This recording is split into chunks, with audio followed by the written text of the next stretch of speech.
या बातमीचे प्रायोजक आहे ICSD Indian centre for skill development vocational training centre. आमचा पत्ता लष्कर ममता रेडीमेड जवळ सोलापूर। अर्थसंकल्प मांडला त्याच्या आदल्या दिवशी अनेक गोष्टी समजल्या होत्या। अनेक गोष्टी विधानसभेत मांडायच्या पूर्वीच बाहेर आल्या होत्या। गुप्त ठेवायला पाहिजे त्या ठेवल्या नाहीत। त्या तरतुदी केल्या त्या विधानसभा डोळ्यासमोर ठेवून केल्या आहेत। हा अर्थसंकल्प लोकांना काहीतरी भयंकर करतोय असं दाखवणार आहे। प्रत्यक्ष या योजनांची अंमलबजावणी कशी होते यावर अवलंबून आहे। या अर्थसंकल्पांमुळे मोठ्या प्रमाणात कर्ज वाढणार आहे। लोकसभेला 48 पैकी 31 जागा आम्हाला मिळाल्यात। कोण येणार काही माहिती नाही। अद्याप तसा काही प्रस्ताव नाही। 18 ठिकाणी मोदींनी सभा घेतल्या, त्यातील जागा आम्हाला मिळाल्या। आता आगामी निवडणुकीत मोदींनी जास्तीत जास्त सभा घ्याव्या। डाव्या विचारसरणीचे घटक आणि मोदी विरोधी यांना विधानसभेत सोबत घेणार आहोत। नव्या पिढीला व्यसनधीन बनवण्यासाठी अनेक गोष्टींच्या विक्रीचे प्रमाण वाढलंय। या प्रमाणाला गुन्हेगारी वाढली आहे। अपेक्षा आहे सरकार याची नोंद घेईल। कोणाच्या मुक्ततेची घोषणा कोणी केली हे पाहण्यापेक्षा त्यांची संख्या किती कमी झाली हे पाहणं गरजेचं आहे। विधान परिषदेच्या जागा आम्ही लढणार नाही। केंद्रीय तपास यंत्रणांचा गैरवापर केला गेला। आम्ही या संदर्भात प्रश्न उपस्थित करणार आहोत। माझं KP पाटील यांच्याशी काही बोलणं झालेलं नाही। ज्याची गरज आहे देशाला तिथे येथे होणार आहे।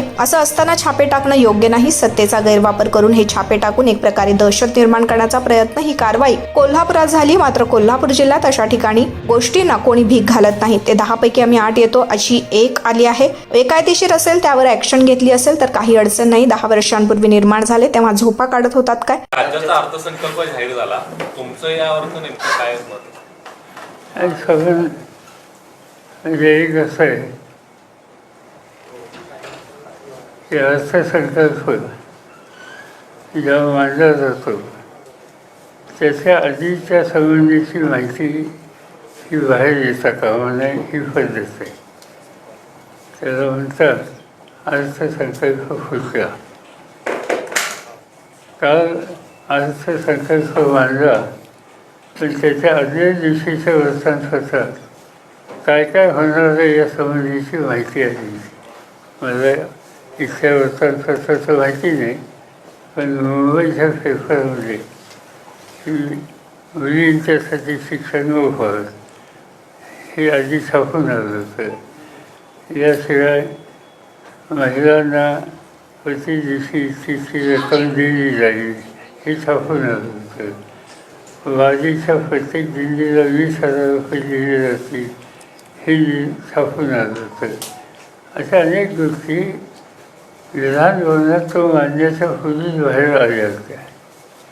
याचा अर्थ स्वच्छ असा आहे की एक तर अर्थसंकल्पाचं त्याची गुप्तता जी ठेवायची असते ती त्या ठिकाणी ठेवली गेलेली नाही।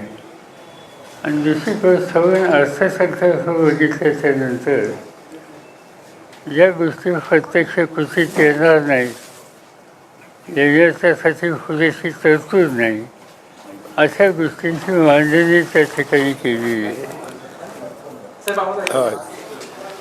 अशा गोष्टींची मांडणी त्या ठिकाणी केली।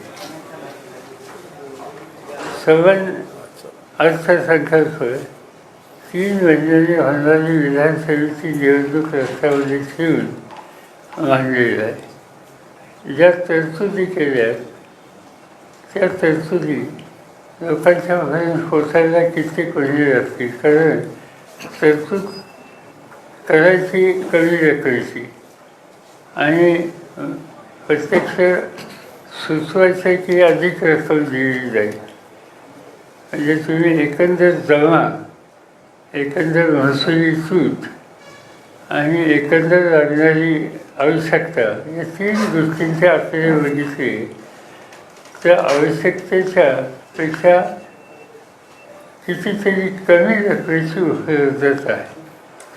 आणि म्हणून एका दृष्टीनं हा अर्थसंकल्प लोकांना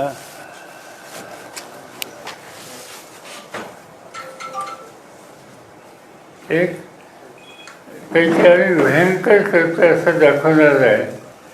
पण माझी खात्री आहे की लोकांचा विश्वास त्याच्यावर बसणार नाही।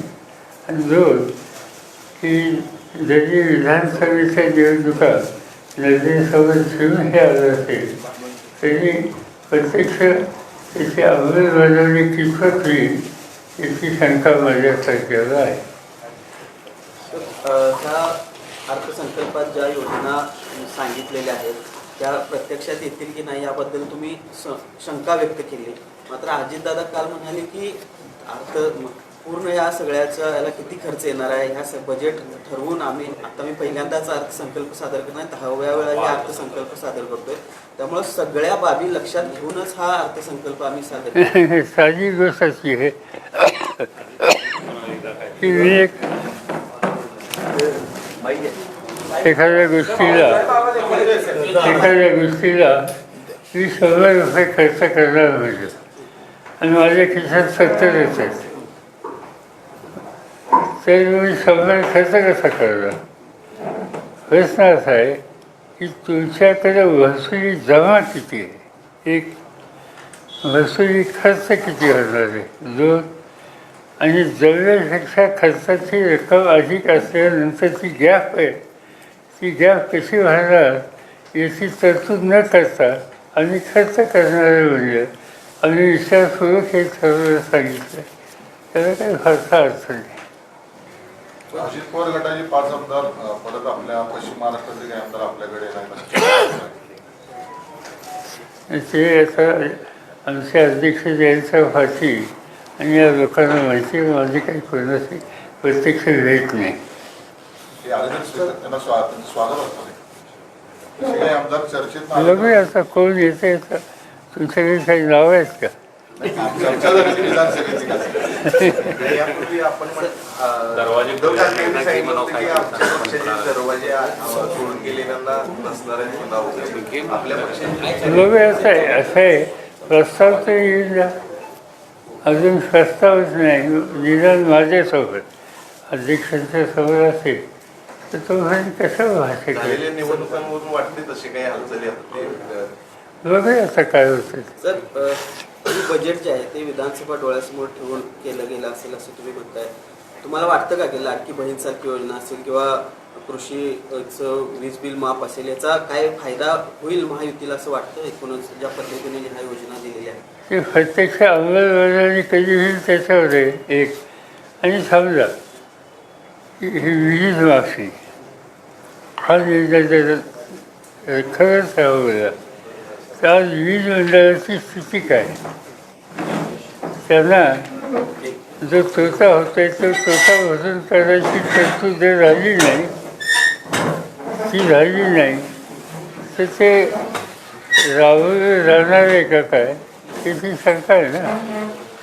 पण या अर्थसंकल्पामुळे प्रत्येक नागरिकाच्या डोक्यावरती कर्ज पडेल अशा पद्धतीची एक शंका उपस्थित केली जाते. सरळच आहे ना, कारण जमा मागाशी मी सांगितलं जमा किती, खर्च किती, मधली गॅप आहे, ते म्हणतात आम्ही कर्ज काढणार. ऑलरेडी कर्ज किती आहे हे माहिती आहे, त्याच्याची भर. पण लोकसभेला ज्या पद्धतीचे निकाल आले ते पाहता विधानसभा निवडणुकीत कुठेतरी फटका बसू नये म्हणून अशा या लोकप्रिय घोषणा केल्या असं वाटतं. असं आहे की लोकसभेला महाराष्ट्राचा निकाल 48 जागापैकी 31 जागा आम्हा लोकांना मिळाल्या, म्हणजे 30 क्लिअर आणि 1 सांगलीच एका वादातनं.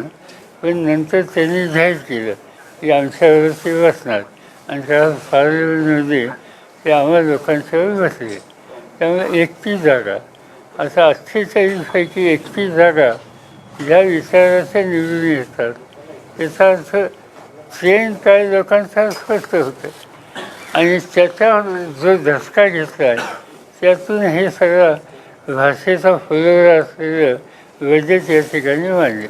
आता हा ट्रेंड कायम राहील असं वाटतं विधानसभेचं? कायम राहील म्हणजे लोकसभा निवडणुकीमध्ये महायुतीला ज्या पद्धतीचं मॅन्डेट मिळालं किंवा ज्या पद्धतीची मानसिकता लोकांची पाहायला मिळाली, आता विधानसभा निवडणुकीत देखील ही परिस्थिती कायम राहील असं वाटतं? काय हरकत नाही झालं, कारण ते लोकांची मानसिकता स्वस्थ झालेली आहे आणि लोक या मोदींच्या कारभारावर खुश नाही. म्हणजे मोदी पुन्हा पुन्हा सांगत होते की माझी गॅरंटी, ती गॅरंटी काही चाललेली दिसत नाही.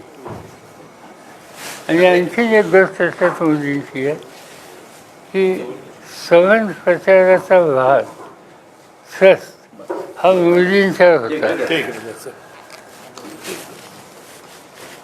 मोदींच्यावर होता. मोदींनी 18 सभा महाराष्ट्रात घेतल्या आणि त्याच्या 14 ठिकाणी त्यांचा पराभव झाला. म्हणून माझी तर अर्थाची विनंती आहे की महाराष्ट्राच्या विधानसभेच्या निवडणुकीत मोदी साहेबांनी जास्तीत जास्त सभा घ्याव्यात. साहेब ह्या सगळ्या यशाच्या पार्श्वभूमीवर आगामी विधानसभा निवडणुकीची आपली महाविकास आघाडीची तयारी कशी असणार आहे किंवा कसं तुम्ही करणार? असं आहे की आमची काही अजून चर्चा नाही. आम्ही असं ठरवलं आहे की राष्ट्रवादी काँग्रेस पक्ष आमचा, काँग्रेस पक्ष आणि उद्धव ठाकरेंच्या नेतृत्वाचा पक्ष तिघंजण एकत्र आम्ही बसून याचा निर्णय घेणार आहोत. याच्यामुळे माझी सूचना त्या बैठकीत अशी राहणार आहे की कालची जी निवडणूक झाली याच्यामध्ये शेतकरी कामगार पक्ष, डावे काँग्रेस, उजवे काँग्रेस या लोकांनी आम्हाला मदत केली. या लोकांनी आम्हाला मदत केली आणि म्हणून जरी आम्ही तिघं बसणार असलो तर हे डाव्या विचारसरणीचे जे घटक आहेत आणि जे मोदी सरकारचे विरोधी आहेत त्यांनाही बरोबर घ्यायचा आमचा प्रयत्न आहे. आणि आमची चर्चा झाल्याच्या नंतर जागांचं वाटप झालं तो पक्ष त्यांच्या सहकार्यानं त्यांच्या संघटनेला विश्वासात घेऊन त्यांचे निर्णय घेतले. विधानसभा निवडणुकीत मुख्यमंत्री पदाचा चेहरा असल्याशिवाय समोर जाणं हे धोक्याचं आहे असं परवा संजय राऊत म्हणाले. तुम्हाला तसं वाटतं का विधानसभेला एखादा मुख्यमंत्री पदाचा चेहरा असणं गरजेचं आहे? तसं असेल तर आमची आघाडी हाच आमचा सामुदायिक चेहरा. त्याच्यात कोणत्याही एखादी व्यक्ती आमच्या निर्णयासमोर सामूहिक नेतृत्व हे आमचं सूत्र आहे. उद्धव ठाकरे असू शकतात का मुख्यमंत्री पदाचा चेहरा? सांगितलं ना, सामूहिक नेतृत्व. ज्या पद्धतीनं लोकसभा निवडणुकीनंतर विश्लेषण समोर येत आहेत, देवेंद्र फडणवीसांनी पहिल्यांदाच जबाबदारी घेतली आणि राजीनाम्याची तयारी सुद्धा दाखवली. म्हणजे मंत्रिमंडळातनं मला मुक्त करा अशा पद्धतीची मागणी केली. दुसऱ्या बाजूला अजित पवार गटावरती सुद्धा आहे ते वारंवार भाजपच्या मुखपत्रातून किंवा अनेक गोष्टीतून आहे ते टीका भाजपचे नेते करताना पाहायला मिळतात. त्यांना घेतला आणि आमचा फटका बसला. उघडपणे हे सगळं बोललं जाते. काय वाटते हे सगळं? त्यांचे अर्थाचा प्रश्न आहे, त्याचा मी कसा भाष्य करू? हा त्यांचा प्रश्न आहे, दुकानात त्यांचं आहे. लोकसभा अध्यक्षांनी आपल्या भाषणामध्ये ज्या पद्धतीनं आणीबाणीचा उल्लेख केला, इंदिरा गांधींचा त्यामध्ये उल्लेख केला, कसं बघता याकडं? ज्या पद्धतीने असं आहे की लोकसभेच्या अध्यक्षांचा त्या ठिकाणचं भाषणाचा तो जो भाग होता तो त्या पदाच्या प्रतिष्ठेला सोडणार नव्हता. आणीबाणीचा प्रश्न त्याला आता 50 वर्षे झाली. इंदिरा गांधी हयात नाही. आणि त्याच्यानंतर तुम्हाला जर आठवत असेल की आणीबाणीच्या नंतर इंदिरा गांधींनी देशाच्या समोर दिलगिरी व्यक्त केली आणि त्यामुळे आता तो प्रश्न 50 वर्षापूर्वीचा करायचं काय कारण होतं एक.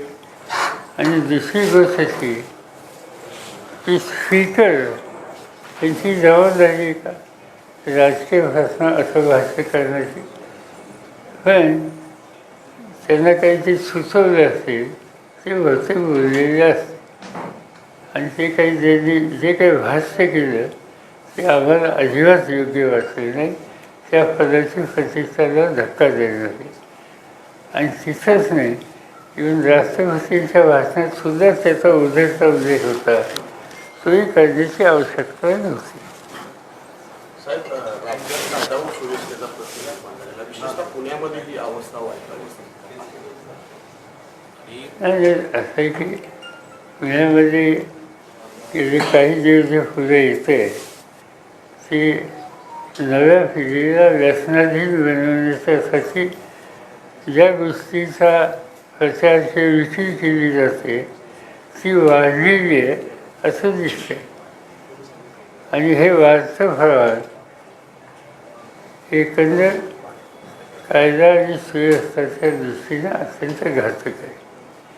आपण अपेक्षा करूया की राज्य सरकार याची शहाणपणाने नोंद घेईल. संविधानावरून या सगळ्या लोकसभा निवडणुकीमध्ये प्रचार झाला किंवा संविधान बदलायचं आहे अशा पद्धतीने हा सगळा काही प्रचार झाला.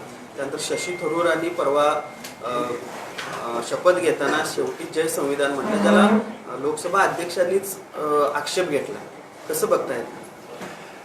असं की शपथ घेताना त्याचा एक झासा असतो, त्याच्या बाहेर जायचं नसतं.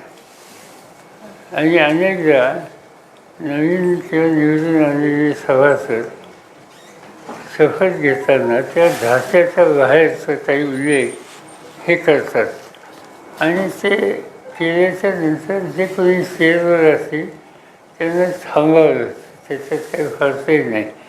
पण जय संविधान हे म्हणजे हा काय ऑब्जेक्शन किंवा कुणाला टीका नाही, कॉन्स्टिट्यूशनने दिसत.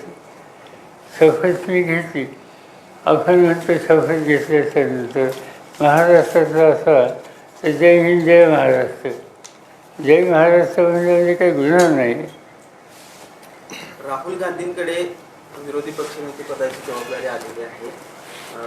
वाटतं का न्याय देऊ शकतील आणि काय विश्वास आहे त्यांच्याबद्दल? कारण ज्या पद्धतीची चांगली गोष्ट झाली. एक असं आहे की ज्या पक्षाचे सत्ताधारी पक्षाच्या शिवाय विरोधी अधिक सदस्य निवडून येतात त्यांचाच विरोधी पक्षनेता करण्याची आवश्यकता आहे, कारण त्यांच्याकडे संख्याबळ आहे. आणि अशा स्थितीमध्ये राहुल गांधींची निवड त्यांनी केली.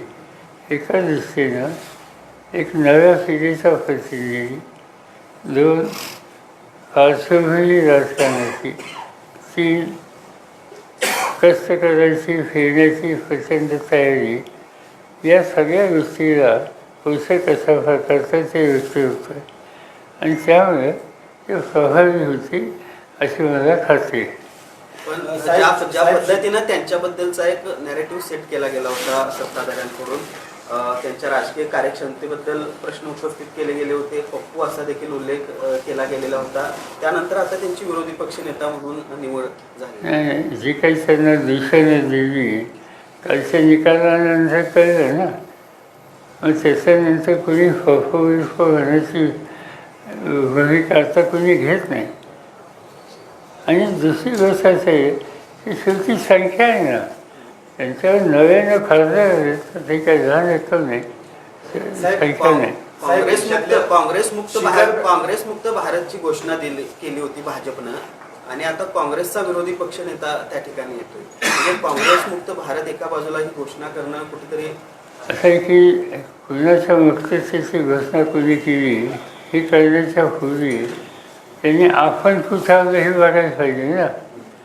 त्यांच्या संख्या किती होती गेल्या लोकसभेत आणि आत्ता किती झाली, किती कमी झाली याची नोंद घेतली तर कुणाच्या मुक्ततेच्या संबंधीची भूमिका मांडण्याचा त्यांचा अधिकार नाही. पुन्हा पुन्हा सध्या असं सांगतात सध्याची सत्ताधारी की आमचं सरकार स्वबहुमताने आलेले आहे, 100% होते. त्यांचं बहुमत नाही. चंद्रबाबूची मदत आणि नितीश कुमारची मदत नसती तर यांचं बहुमत झालं नसतं, यांचं सरकार झालं नसतं. आणि त्यामुळे लोकांनी आपल्याला क्लिअर मॅन्डेट दिला नाही ही वस्तुस्थिती त्यांनी किती ठरवली तर झाकली जाणार नाही. आणि त्यामुळे काही ना काहीतरी सांगतात ही अपेक्षा दुसरा अर्थ नाही. साहेब, शिखर बँक घोटाळा प्रकरणात अजित पवारांच्या अडचणीमध्ये वाढ होताना दिसते. खरं तर आर्थिक गुन्हे शाखेने ती क्लीनशीट दिली होती, तर आता ईडीनं जो आहे तो विरोध केलेला आहे या सगळ्या प्रकरणात. कसं पाहता येईल? असं आहे की त्याच्यात काय नक्की घोटाळा झाला आहे हे मी सांगू शकत नाही. आणि त्याच्यासंबंधी परत इन्व्हेस्टिगेशनचे रिपोर्ट आहेत, त्याची सत्यस्थिती काय याची आकडेवारी आणि पूर्ण माहिती ज्यावेळेला आम्हाला मिळेल त्यावेळेला आम्ही त्याचं भाष्य करू.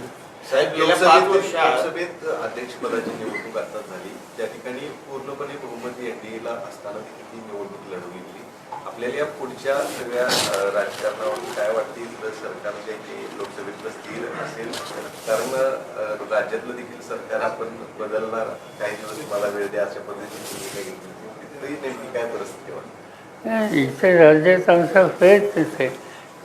काही साधी गोष्ट अशी की कालची जी निवडणूक झाली लोकसभेची त्याच्यात 288 विधानसभेचा मतदारसंघाची निवडणूक झाली.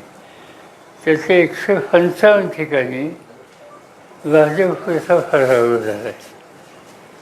155 ठिकाणी आम्हा लोकांचे जे उमेदवार आहे ते पुढे आहे. याचा अर्थ एक इंडिकेशन दिलं महाराष्ट्रातल्या जनतेने 155 म्हणजे आमचं बहुमतच आहे. आता ही अशी स्थिती उद्या विधानसभेला राहिली की तर सत्ता बदलणारच आहे आणि त्याला अनुकूल अशी संधी असं आमचं मत आहे. साहेब, विधान परिषदेच्या निवडणुका आता आहेत, तुम्ही काही जागा लढणार आहात? आम्ही नाही लढणार, साहेब लोकसभेत आम्ही मदत करणार इतर. साहेब लोकसभेत पहिल्यांदाच काँग्रेससह विरोधी पक्षांचं प्राबल्य पाहायला मिळते 10 वर्षानंतर. कारण भाजपनं विरोधी पक्ष नेता सुद्धा नव्हता. आता नीट परीक्षेवरून गोंधळ झालेला आहे आणि सोमवारपर्यंत लोकसभेचं कामकाज विरोधकांचे माईक देखील बंद केले गेले. त्या प्रश्न सोमवारपर्यंत लोकसभेचं कामकाज नीट परीक्षेच्या गोंधळावरून तहकूब केले. पहिल्यांदाच 10 वर्षानंतर भाजपच्या विरोधात काँग्रेस म्हणजे विरोधी पक्षांची कुठेतरी एकजूट पाहायला मिळते. कसं बघता येईल? स्ट्रॉंग विरोधी पक्ष आता निर्माण नाही असं आहे की सभागृहाचं काम सुरू होण्याच्या आदल्या दिवशी आम्ही सगळे लोक एकत्र बसतो. खरगे होते, मी होतो, राहुल गांधी होते आणि अन्य पक्षाचे विरोधी पक्षाचे सगळे नेते होते आणि बसून आम्ही काही गोष्टीची चर्चा केली. त्याच्यामध्ये एक प्रश्न अनेकांनी मांडला की ह्या ज्या परीक्षा झाल्या त्या परीक्षेमध्ये अत्यंत धोकादायी झालेली आहे. विद्यार्थ्यांनी पूर्ण तयारी करून त्या परीक्षेला बसण्याची भूमिका घेतल्याच्या नंतर त्या परीक्षेमध्ये भ्रष्टाचार झाला हे पुढे येते आणि त्या परीक्षा थांबवल्या जातात. त्याचा परिणाम मुलांच्या त्या वयाच्या मुलांच्या मानसिकतेवर जो परिणाम होतो तो अतिशय गंभीर आहे आणि याची नोंद ही केंद्र सरकारने घेतली नाही पुरेशी आणि म्हणून त्याची चौकशी झाली पाहिजे. त्याला जबाबदार असलेले जे कोणी त्या खात्याचे मंत्री असतील त्यांना जबाबदारी टाळता येणार नाही. आणि पहिल्यांदा हा इश्यू आपण मांडू हा आमचा सामूहिक निर्णय होता आणि तो पार्लमेंटमध्ये मांडल्याला त्याची जी नोटीस द्यायची असते ती नोटीस दिली. आम्हाला या प्रश्नावर बोलायचे म्हणून सांगितलं पण त्यांनी आता राज्यसभेमध्ये विरोधी पक्ष नेत्यालाच बोलायला परवानगी दिली आणि त्यामुळे साहजिकच त्याची प्रतिक्रिया होणार आणि ती लोकसभेत झाली. लोकसभेच्या निवडणुकीनंतर साहेब चंद्रबाबू नायडू आणि नितीश कुमारांना आपला फोन गेला अशा पद्धतीच्या चर्चा झाल्या होत्या त्यानंतर माझी काही चर्चा नाही. साहेब, गेल्या 5 वर्षात ज्या पद्धतीनं केंद्रीय तपास यंत्रणांचा वापर केला मात्र लोकसभा निवडणूक निकालानंतर जे परिणाम आले त्यानंतर हे कुठेतरी थांबेल असं वाटतं? असं आहे की ह्या एजन्सीचा गैरवापर हा केला गेला जाणीव विरोधकांच्या बाबतीत. काही गोष्टी आता 2 राज्याचे मुख्यमंत्री सुरू टाकले. सुदैवाने एक कालची एकांची सुटका झाली. त्याच्यानंतर पार्लमेंटचे सभासद म्हणजे दिल्लीचे असतील अपक्षातील किंवा पश्चिम बंगालमधले आमदार मंत्री सभासद हे जे ममता बॅनर्जीच्या पक्षाचे असतील त्यांना त्या ठिकाणी सोडण्यात टाकले. खालच्या कोर्टाचा निकाल जामीनीला अनुकूल आला की लगेच वर अपील करून त्यांना पुन्हा त्या ठिकाणी डांबून ठेवायचं.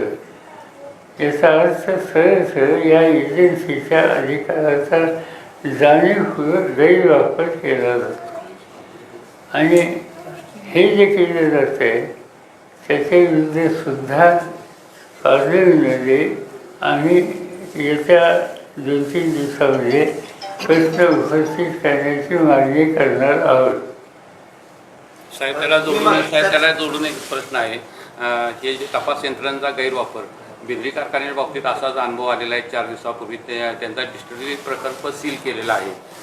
KP साहेब तिकडे येणार म्हटल्याबरोबर असं माझ्या वाचण्यात आलं. माझं काही केफीचं बोलणं झालं नाही. पण केंद्र सरकार स्वतः मोदी यांनी अनेकदा यापूर्वी साखर दर्जाच्या बाबतीत म्हणलेले आहे की तुम्ही लोकांनी साखर एका साखरपुरतं सीमित राहू नका. तुम्ही उद्या अल्कोहोल करा, इथेनॉल करा, वीज तयार करा, या प्रकारची त्यांची भाषणं आहे. माझ्या वाचण्यात असं आलं, मी काही किफीची बोलू नाही, पण तिथे डिस्टिलरी होती आणि डिस्टिलरीतून ते शेवटी काय त्याचा फरक हा फरकच होतो. ज्याची गरज आहे देशाला तेच तिथे निर्माण होणार होतं. आणि हे असे काम तुम्ही करावं असं मोदी स्वतः सांगत होते. आणि असं असताना वीज कारखाना असेल किंवा कुठलाही कारखाना तो या सरकारच्या धोरणानुसार पावले टाकत असेल तर त्याच्यावर छापे टाकणं, त्याच्यावर काहीतरी एक वेगळं वातावरण समाजात निर्माण करणं हा सरळ सत्तेचा गैरवापर आहे. कारणं दुसरी काहीतरी असतील ती काय तुम्हाला माहिती नाही, पण त्या दुसऱ्या कारणाच्या संबंधी एक प्रकारे दहशत निर्माण करण्याचा प्रयत्न हा या ठिकाणी केलेला जातो.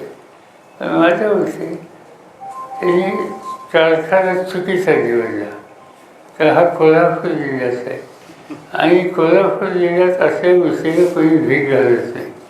आणि त्यामुळं मला असं वाटतं की हा निकाल त्यांनी का घेतला हे माहिती नाही, पण चुकीचा घेतला, चुकीच्या संस्थेच्या बाबतीत घेतला.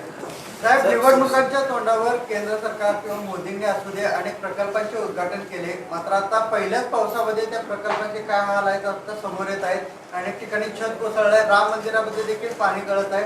या सर्व प्रकल्पावर प्रश्नचिन्हाचा निर्माण होत आहे. यांनी असा काल मी दिल्लीवरून आलो. दिल्लीचं विमानतळ जो आहे 2 भाग आहेत त्याच्यात.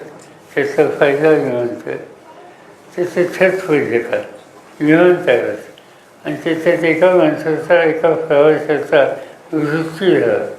दिल्ली देशाची राजधानी आहे, इंटरनॅशनल एअरपोर्ट त्या ठिकाणी आहे. त्या कामाचा दर्जा काय हा याच्यातच असतो. आणि अशा अनेक ठिकाणी गोष्टी झाली. काही गर्दीनी दर्जा न सांभाळता निवडणुकांमध्ये समोर ठेवून जाहीर करायचे, उद्घाटनाचे सोहळे करायचे आणि त्याचे परिणाम शेवटी असे होतात.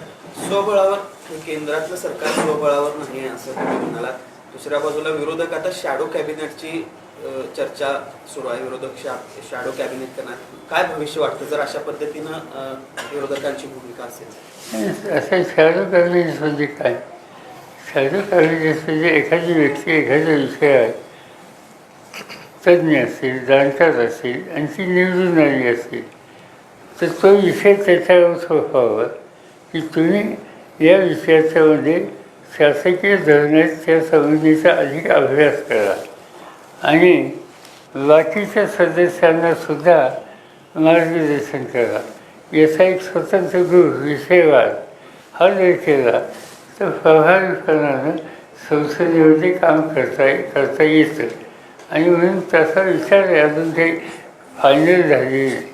साहेब, देशात GST-मध्ये राज्याचा खूप मोठा वाटा आहे, मात्र GST कौन्सिलच्या मिटिंगला राज्याचे अर्थमंत्री सलग 2 वेळा गैरहजर राहिले. हे थोडं अनाकलनीय वाटत आहे. ठीक आहे, सत्याना या सगळ्या प्रश्नाच्या बाबतीत महाराष्ट्राच्या हिताच्या संदर्भात कशी काळजी घ्यावी या संबंधीची त्यांची नियुक्ती. संसदेत खऱ्याचा राष्ट्रवादी कोणाच्या आहे कारण संसदेमधले खरी राष्ट्रवादी कोणाचे आहे कारण सुनील तटकरे सुद्धा दावा करतात की खरी राष्ट्रवादी ही आमचीच आहे. ते कळलं, लोकांनी सांगितलं एक माणूस एके ठिकाणी आणि आम्ही 10 पैकी 8 निवडून येतात आणि एक सुद्धा गेली ती फिफाने आणि तुतारी ह्याच्यापैकी नाही तर 10पैकी 9 आले असते. साहेब, शक्तीपीठ महामार्गाला मोठा विरोध झाला. तो प्रकल्प स्थगित केल्याची माहिती मिळते, मात्र तो रद्दच पूर्णपणे व्हावा अशी शेतकऱ्यांची मागणी आहे. मात्र सरकार ती भूमिका घेताना आता पाहिजे. खरं सांगायचं मी त्याचा अभ्यास केला नाही. हेमंत सोरेन यांना जामीन मिळाला, तुम्ही त्याच्यावर ट्विट देखील केलेलं आहे. दुसऱ्या बाजूला केजरीवाल यांना जामीन मिळाला, मात्र सीबीआयनं त्यांना पुन्हा ताब्यात घेतलं. अशा तेच बऱ्याचशे सांगितलं की कोर्टाचा निकाल झाल्याच्या नंतरही अपील करून त्यांना दाबायचं. असं आहे की केजरीवाल किंवा हे जे झारखंडचे आहेत ते मुख्यमंत्री आहेत, लोकांनी निवडून दिले, त्यांच्या हातात सत्ता आहे, त्या लोकांना तुम्ही तुरुंगामध्ये टाकता काहीतरी लाल सांगू. विधान परिषदेला जयंत पाटील, शेकापच्या जयंत पाटलांच्या विरोधात ठाकरे गट उमेदवार देण्याच्या तयारीमध्ये आहे. काय चर्चा झालेली आहे का? तिथे उमेदवार दिला जाणार आहे का? नाही, चर्चा झाली नाही. आम्ही चर्चा करणार आहोत आणि आम्ही सगळे एकत्र बसून याचा मार्ग निघणार आहोत. शेकाप पक्षाने कालच्या निवडणुकीमध्ये आमची जी आघाडी आहे त्या आघाडीला मनापासून मदत केलेली आणि त्यामुळे एखाद दुसरा प्रतिनिधी त्या ठिकाणी यावं असं जर त्यांनी अपेक्षा केली तर ती फारशी चुकीची नाही आणि आम्ही सगळेच बसून याच्यावरचा अंतिम निर्णय उद्या त्याला घेऊ. नो क्लोजर, फक्त बुलडोजर असा एक आदेश मुख्यमंत्र्यांनी काढलेला आहे. अवैध पब आणि अवैध ज्या काही घटना घडत आहेत त्याच्या संदर्भामध्ये कुठेतरी निवडणुकीच्या तोंडावरती लोकप्रिय स्लोगन किंवा लोकप्रिय घोषणा वाटते. असं आहे की बेकायदेशीर जर काम असेल त्याचं ॲक्शन घेतली तर त्याच्यात काही चुकीचं नाही आणि त्यासाठी मुख्यमंत्री काय म्हणत असतील तर माझी काही त्याला हरकत नाही. पण ते जे फाराफारी करतात ते बेकायदेशीर म्हणून करतात. पण 10 वर्षापूर्वी ते बांधले गेलं, हे 10 वर्षे काही धोका काढला होता का? बांधण्याच्या पूर्वीच त्यांनी म्हणजे महानगरपालिका, नगरपालिका यांची परवानगी घेतली का नाही हे तपासायचं काम कुठे यंत्रणेचं आहे ना. ते न करता एक अर्ध्या वर्षाच्या नंतर असा निर्णय घ्यायचा. निर्णय योग्य आहे बेकायदेशीर म्हणून, पण हे उशिरा सुचलेलं शांतपण आहे. काल अभंग सादर करत तर अजित पवार यांनी अर्थसंकल्प देखील मांडला. त्यानंतर वारकरी महामंडळाने देखील स्थापनेचा निर्णय घेतला.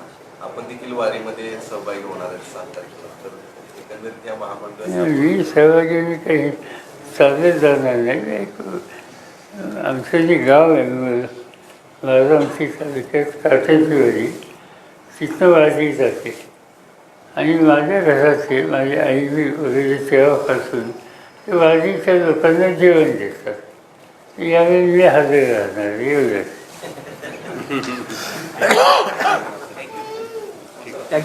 शिखा, कमवा आणि स्वावलंबी व्हा. ICSD Indian centre for skill development vocational training centre. आम्ही मान्यताप्राप्त व्यावसायिक कोर्सेस ऑफर करतोय जे तुम्हाला विविध क्षेत्रामध्ये स्थानिक आणि परदेशात नोकरी व व्यवसाय करण्याची सुवर्ण संधी देत आहोत. पॅरामेडिकल कोर्सेस जसे DMLT, x-ray, MRI, CT scan, OT, nursing आणि BO. याचबरोबर diploma in fire and safety management course, प्राथमिक आणि मॉन्टेसरी शिक्षक प्रशिक्षण अभ्यास करा. एअर कंडिशनिंग आणि रेफ्रिजरेशन कोर्स, कर्नाटकातील डी फार्मसी कॉलेज करिता ऍडमिशन अँड गार्डन सेंटर. यासोबतच विविध शॉर्ट टर्म कोर्सेसही उपलब्ध. आम्हाला निवडा, कारण 100% नोकरीची संधी, सवलतीचे शुल्क, अनुभवी प्रशिक्षकांद्वारे प्रात्यक्षिकांसाठी प्रयोगशाळेची व्यवस्था. आजच तुमचा प्रवेश निश्चित करा. आमचा पत्ता लष्कर ममता रेडीमेड जवळ सोलापूर. संपर्क क्रमांक 9405 66 55 98 आणि 76 66 22 39 92.